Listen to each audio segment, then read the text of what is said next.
Good afternoon, everyone, and a very warm welcome to this afternoon session whereby we will be discussing the opportunities in UK boarding schools. Just by way of introduction, I'm Amanda Smith, the Managing Partner of Henley & Partners, and I'm based in Cape Town, South Africa. And just before we start looking at all the opportunities with our experts in the UK boarding schools, it would be appropriate if I just give you a very brief overview of Henley & Partners. So we are a global organization and we specialize in residency and citizenship by investment. At the moment, we have over 40 offices worldwide. I'm based in South Africa, where we already have 3 offices. We have one based in South Africa, Durban, as well as in Johannesburg. So Henley & Partners really are the pioneers and the leaders in the investment migration industry, and we have been the leaders for over 25 years now. We can actively assist our clients globally with over 35 investment migration options, and we have already assisted and advised more than 20,000 clients throughout the years. We specialize in residency and citizenship, but of course there are also other complementary and services that we provide, such as education. We also have a government advisory team who actively advises governments worldwide in terms of how to set up investment migration programs. We assist them in enhancing them, and we currently have over 15 active government mandates in place. And over the years, we have also been able to assist governments to raise more than $10 billion in foreign direct investment. So that's just a brief overview of Henley & Partners, and it's my pleasure now to introduce you to my colleague, Stuart Wakeling, who's the Managing Partner in our UK London office. Thanks, Amanda. Good afternoon, everybody. Thank you so much for joining us. As Amanda alluded to, we have over 40 offices globally. I'm the Managing Partner of the UK entity, and within that, I'll always be a little bit biased, but I have my offices in Nigeria, in Abuja and Lagos, and we also are just opening an office in Accra, Ghana. But we have coverage across the planet. So we have, last year we opened up 3 offices in Miami, New York and LA.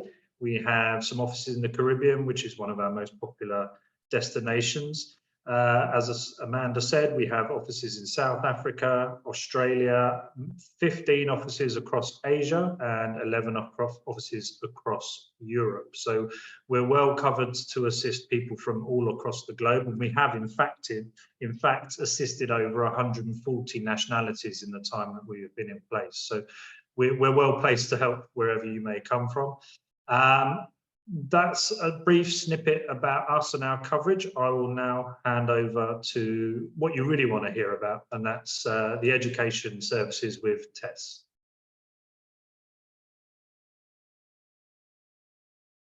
Tess, you're on mute. I am on mute. Thank you, Stuart. I just realised that. Thank you to everyone joining us today from wherever you are in the world. Very brief introduction from myself. I'm Director of Education Services, and our team, 2 of whom are here today to talk about UK boarding schools, are global. We have assisted clients from all over the world who are considering options for their children who want to study abroad, and navigating international education is extremely complicated. And by working with our global experts who have all been in education of some form, either as head teachers or principals, directors of admissions, myself a UK qualified teacher, it means that we have a really good understanding of children that we work with. Now, the type of work we do and why and how we can help is through a various number of programs that we run, 3 of which are mentioned here. The HAPA, which is our assessment, is the first stop that we always look at when working with younger children between 6 and 16. We also talk about and provide school and university placement, which is what we're going to be talking about today, obviously. And we can work with children from the age of tiny all the way up to adults. We're working with a 26-year-old at the moment. So we really do offer a range of services to advise and support families looking at various options. And we're the only education services provider who can also offer solutions for students so they can graduate not only with a degree, but also with residency and citizenship. That's all I'm going to say today, because I want to pass over now to Jimmy Beale and John Milne, who will be talking about what you're here to hear about. Let me just introduce both of them. Firstly, John. Ooh, let me just move forward. So John Milne has vast experience in the world of education and international education, and as a graduate of Dartmouth College, John completed his teacher training in the UK, then headed to the Philippines, where he spent 8 years as principal of the British School of Manila and at Brent International School. John returned to the UK, where he ran Clifton College Prep School in Bristol for many years, and he set up and now runs his own education consultancy agency, Constellation Group. Jimmy Beale is a leading UK-based education consultant who works with families from all over the world, supporting them as they seek the best educational opportunities for their children at UK and Swiss schools. Jimmy enjoyed a 20-year career in UK boarding education with significant experience as an academic and pastoral leader in both senior and prep schools. He was a deputy headmaster at Taunton School for 13 to 18-year-olds, and then he was headmaster at Taunton Prep School for 7 to 13-year-olds, and was also one of the 4 founding headmasters of the PSB and an ISI inspector for 9 years. So without further delay, John, I'm going to hand over to you to address that first question. What is the value of UK boarding school education? And Jimmy, the answers to that very vast question. Yeah.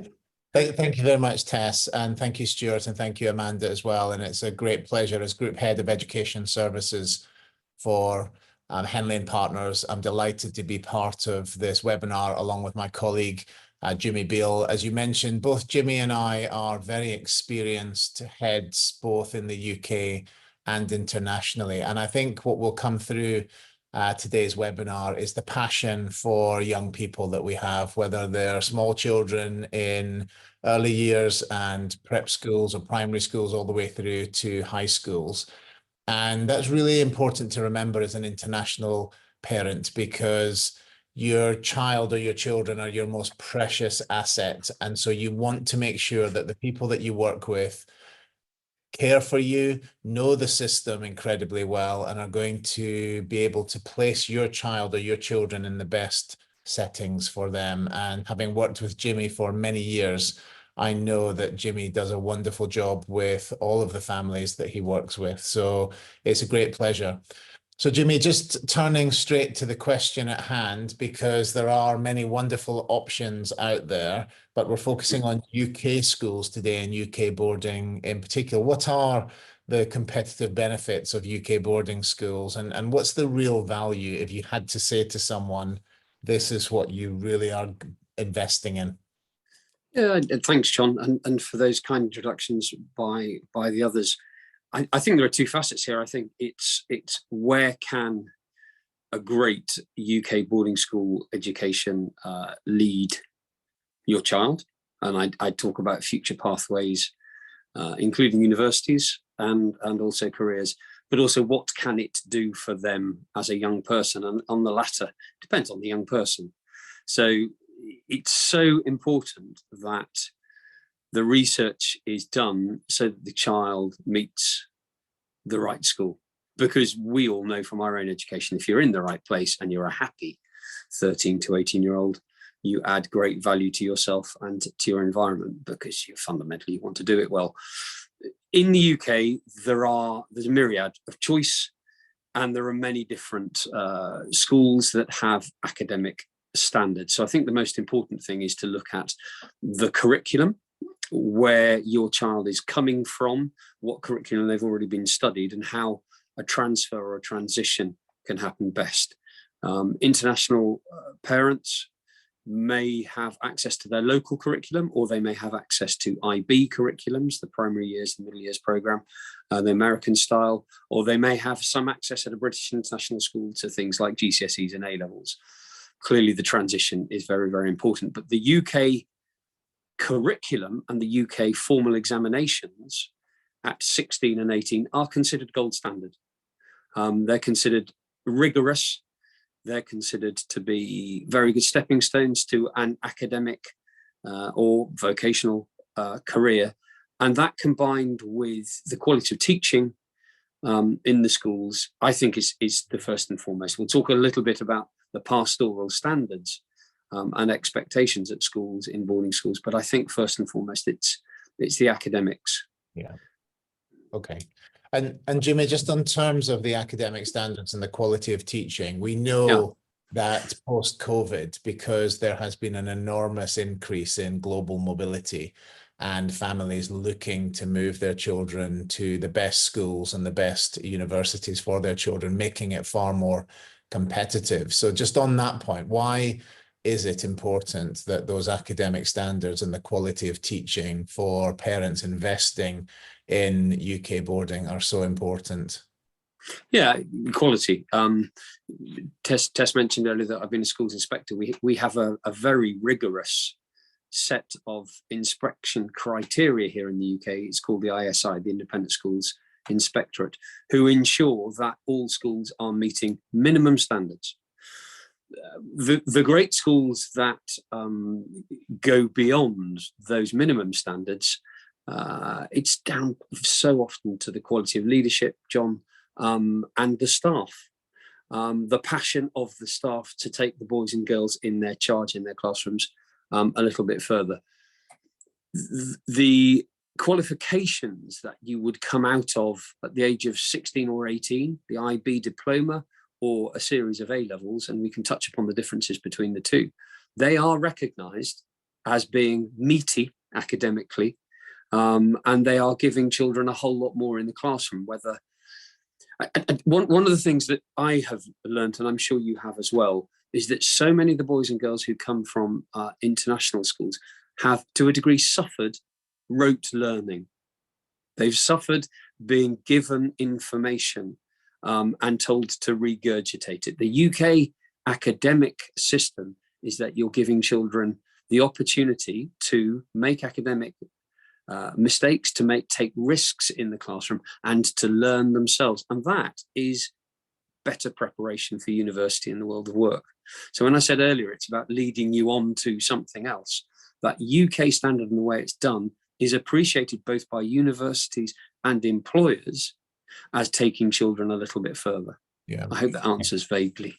Yeah, no, that's great. And I think the point there is that the type of education and the quality of education is very much getting young people to think and to be creative. And that's what's going to take them on as individuals and allow them to fulfill their potential and to flourish.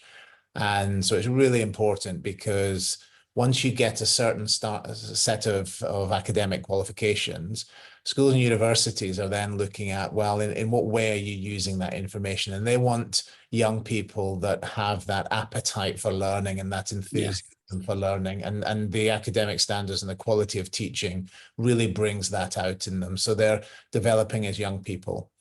So absolutely, yeah. Yeah, so moving on to the next couple of points, which is very related to that thinking piece and that creative piece and that development of the whole child. Access to a wide range of extracurricular provision and personal development. What does that actually mean? Why is it important? And what would a parent expect their child or their children to be doing to develop that in a UK boarding school?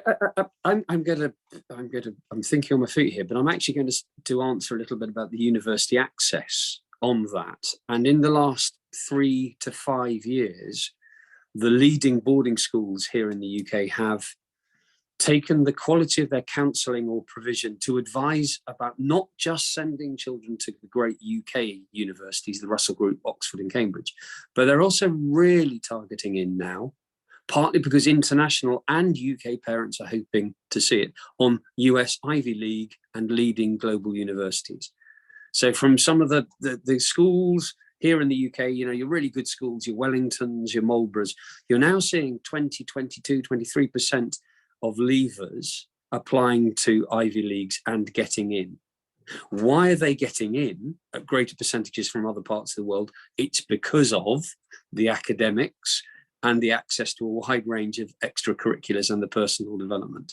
What might, to go back to your question, John, what might the parents be expecting?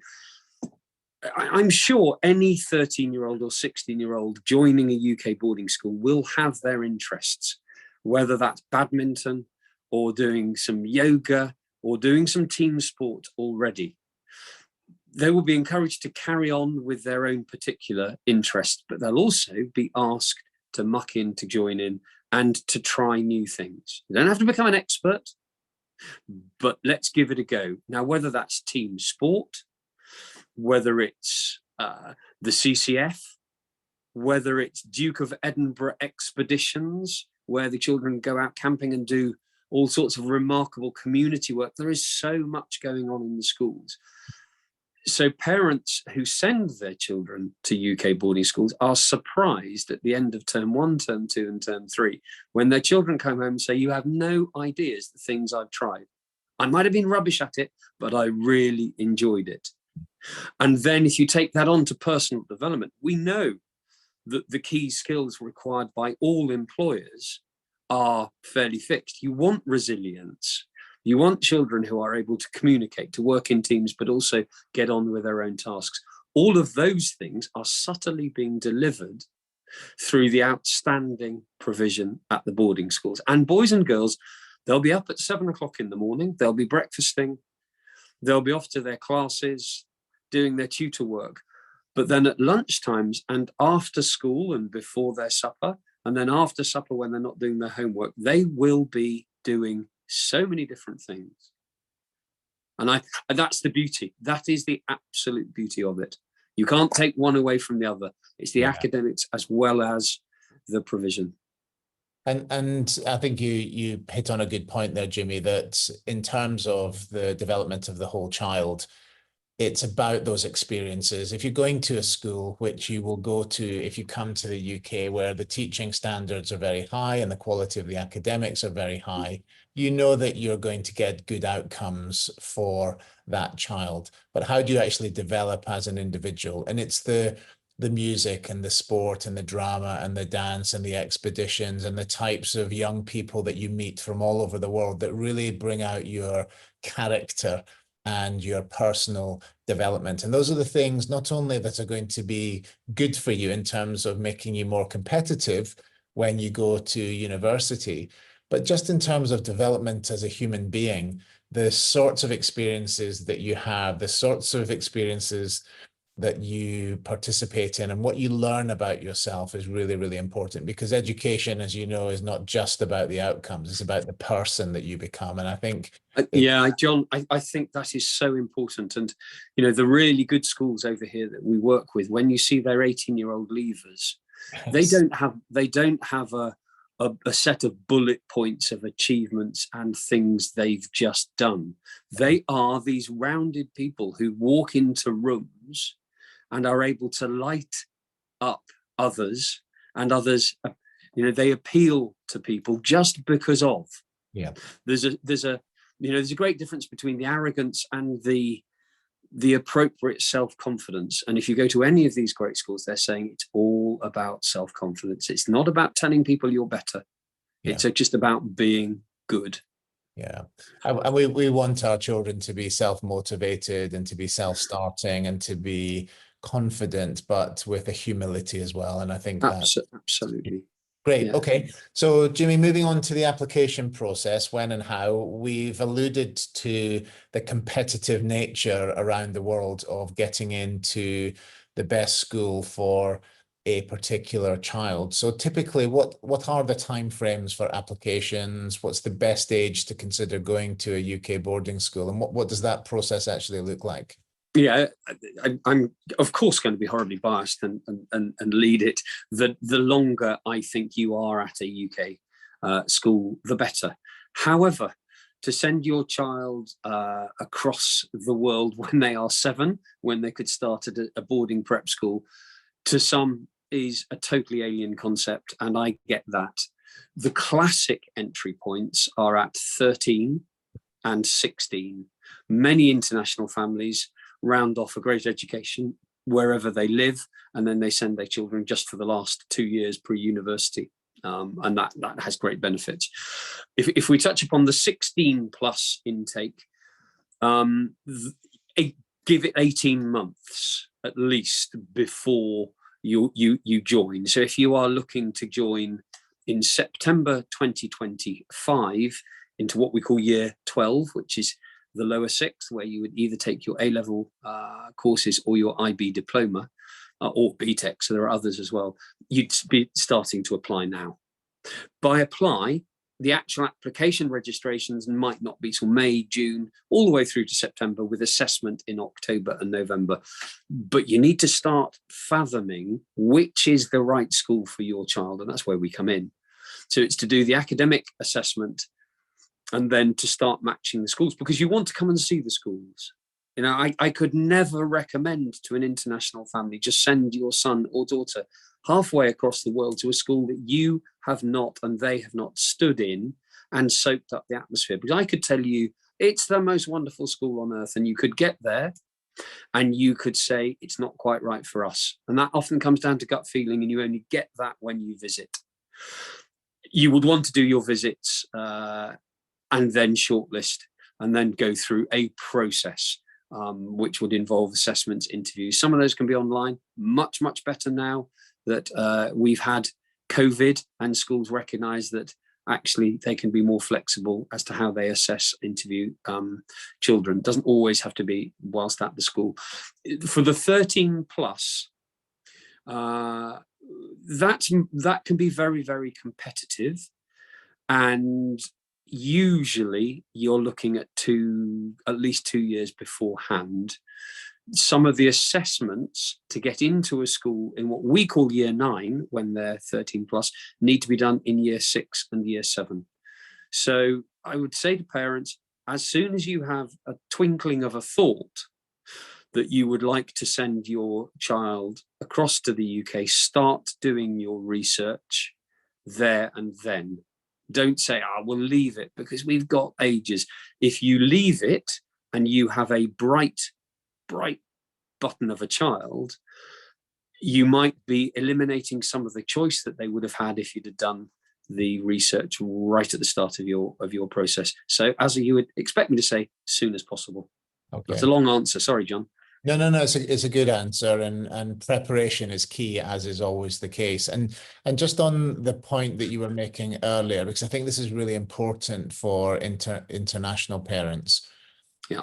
They need to understand the difference between the agents that they might be considering in country and what we offer as a consultancy, because so many of the families internationally look at local agents and think, well, they're accessible and they're cheaper. But can you just explain some of the real benefits of working with us rather than the agents in country that some parents might come across?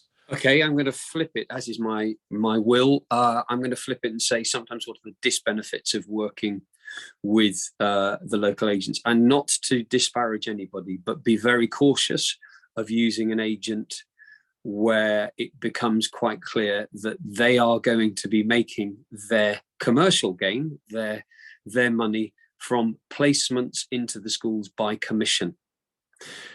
There are many schools that offer degrees of commercial gain, the size of the commission. The bigger the commission that they're prepared to pay to agents, usually the more, and I'm going to use the word desperate, the more keen they are to receive international boarders. Doesn't mean it's the right child for your school, but you're putting an agent in a difficult position, because actually the agent is going to fundamentally look after their commercial interests and send the child to the school who's going to pay them the most. It's not the way we work at Henley and Partners, and that's really important.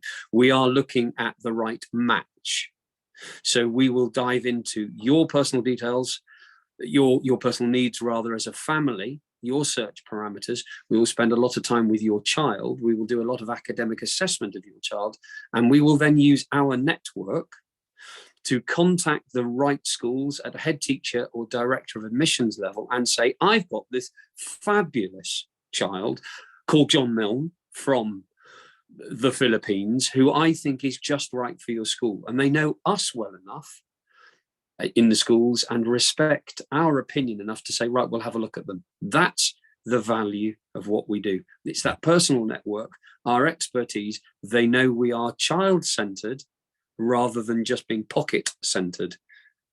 Yeah. Okay, great. So moving on to the next topic, and that's how do we support those parents in choosing the right school for their child or for their children? How does Henley and Partners assist in that process? And specifically, how does the HAPA fit into all of this?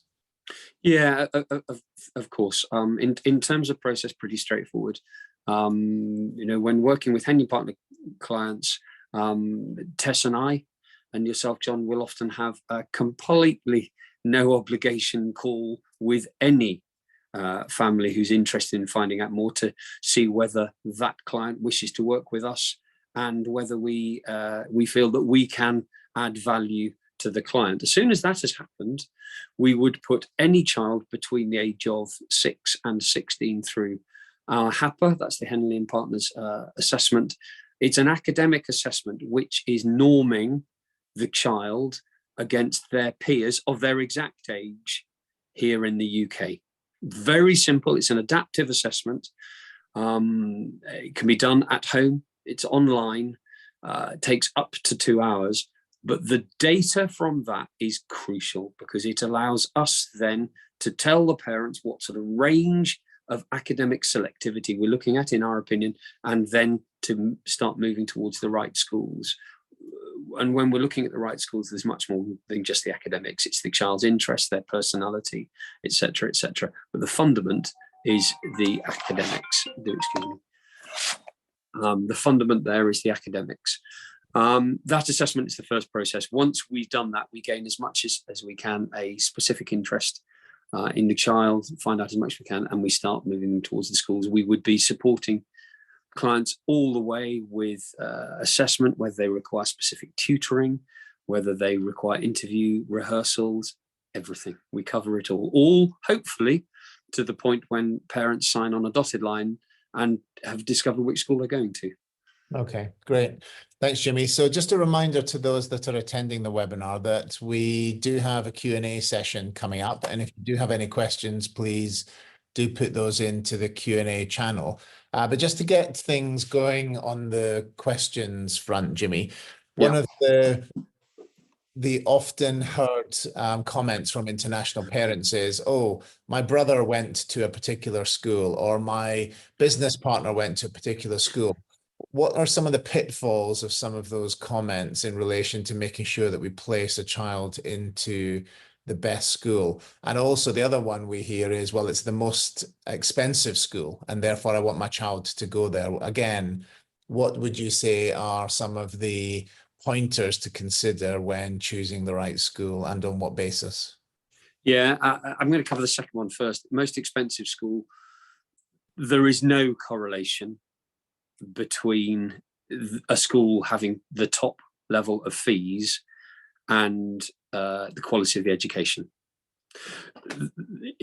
Right involved in that is all about the child anyway. So just you wouldn't choose because it's the most expensive, but you can't say rather like a 5 and a 7-star hotel, because it's more expensive, we know that it's going to be better service. It doesn't work like that at schools. In fact, some of the more expensive boarding schools over here in the UK are tailored much more towards international boarding. And the reason they're expensive is because they pay the agents a great big kickback.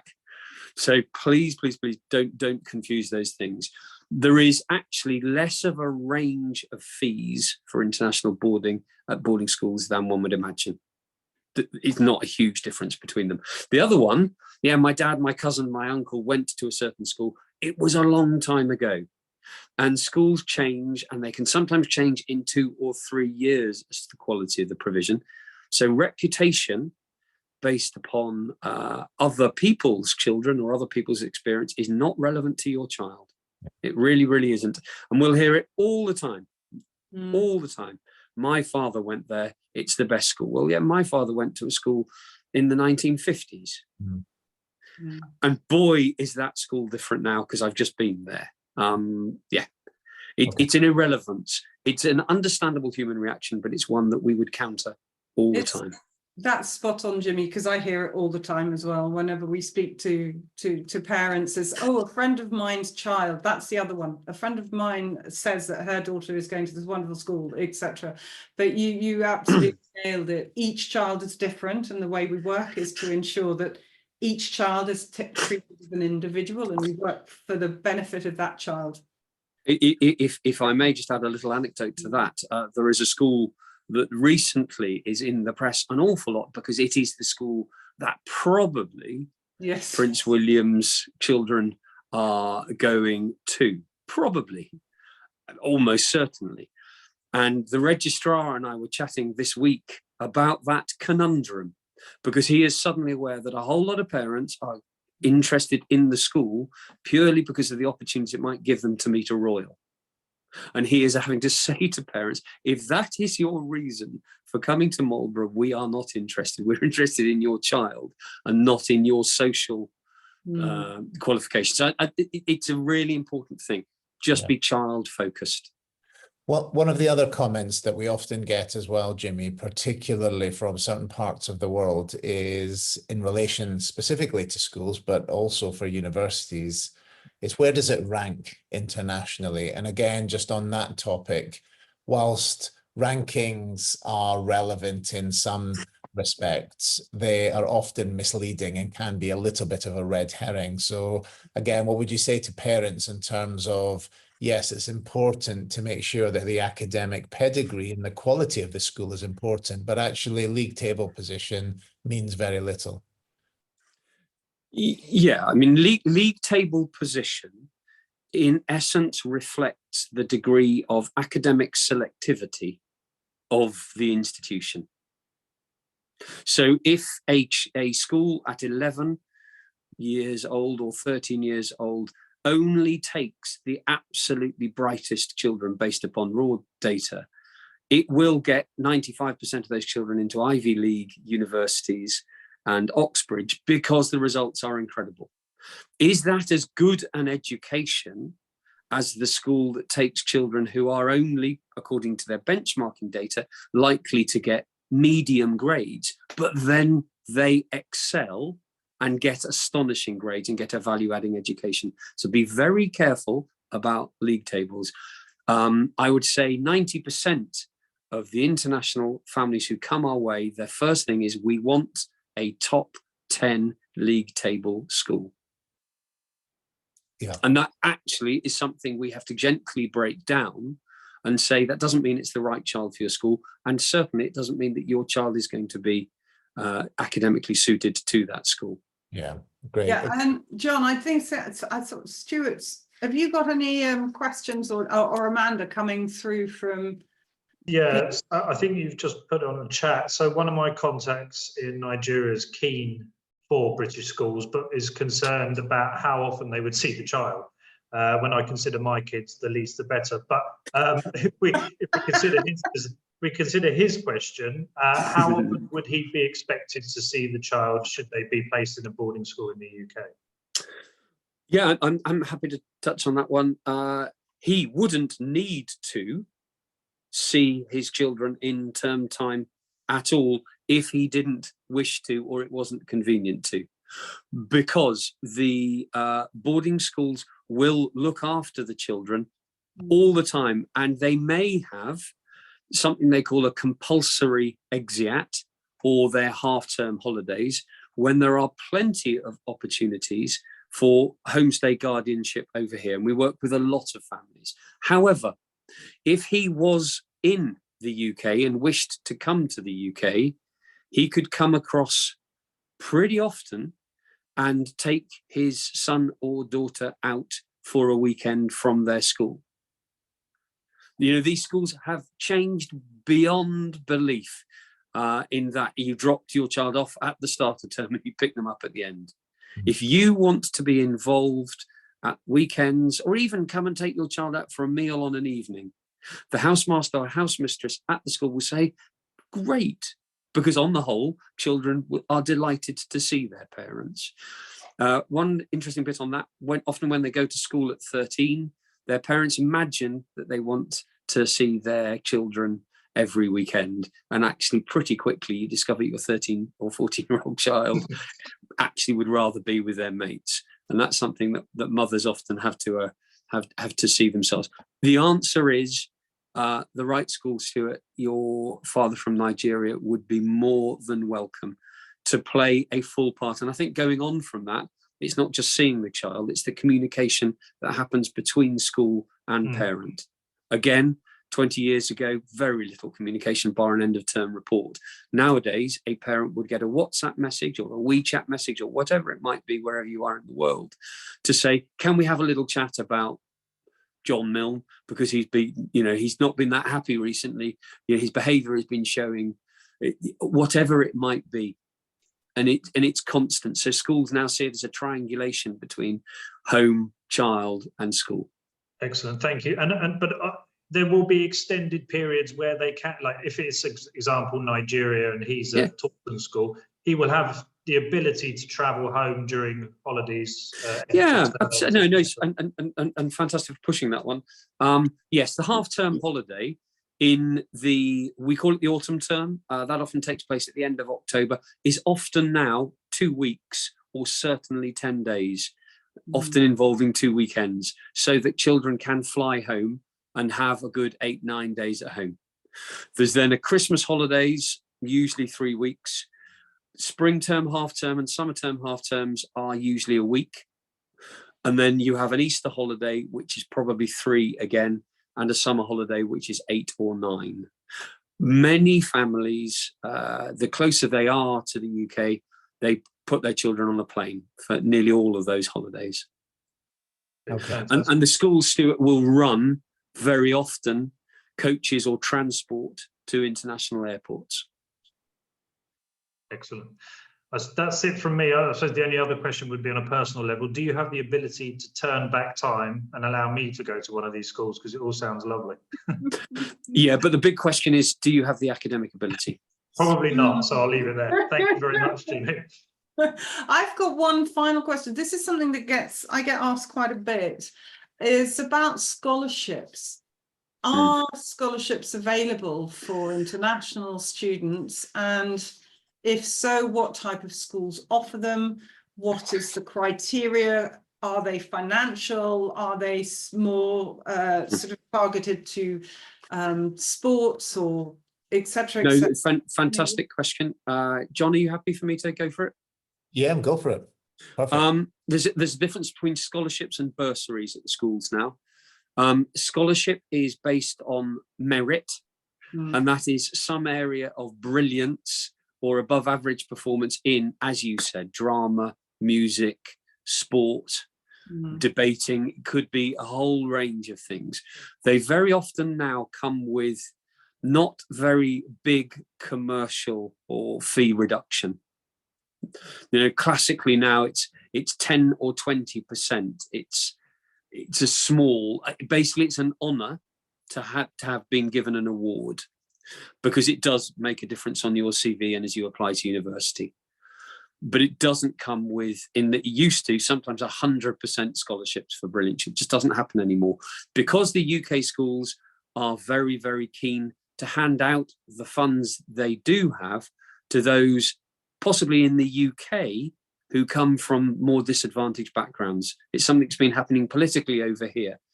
There is bursary support for international parents as well. It would be means tested, and they'd actually dive into finances and how much money you have available. It is available, but not to the degree that it used to be. Great, thank you. But if you've got a child with a real talent, then you must apply for the scholarship, because for them to be given the confidence that they're better than others, and that their skills are going to be taken further, is fantastic for your child, even if it doesn't necessarily help your pocket greatly. Thank you.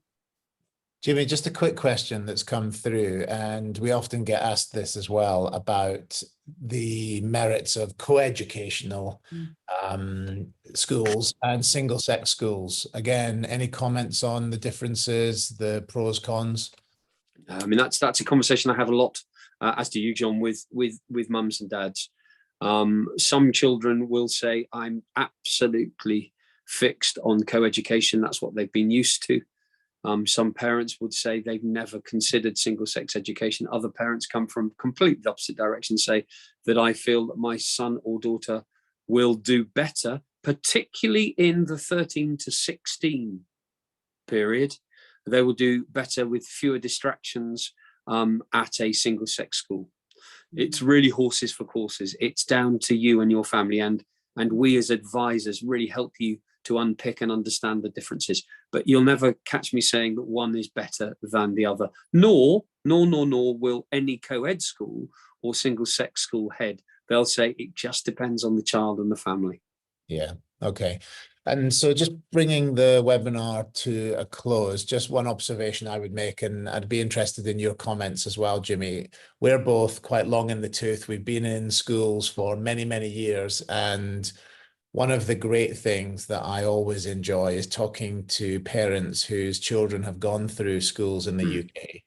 And without doubt, they've all said it's the best investment they've made in their life. They've given their children that springboard and that opportunity to go on to flourish and to achieve great things in relation to their own abilities. And simply, when you meet those students that you brought to a school 15, 20, 25 years ago, and quite often they don't talk about the academic experience they had. They talk about the friendships, they talk about the networks, they talk about the sports team that they were in, the play that they were part of, the trips that they went on, the languages that they learned.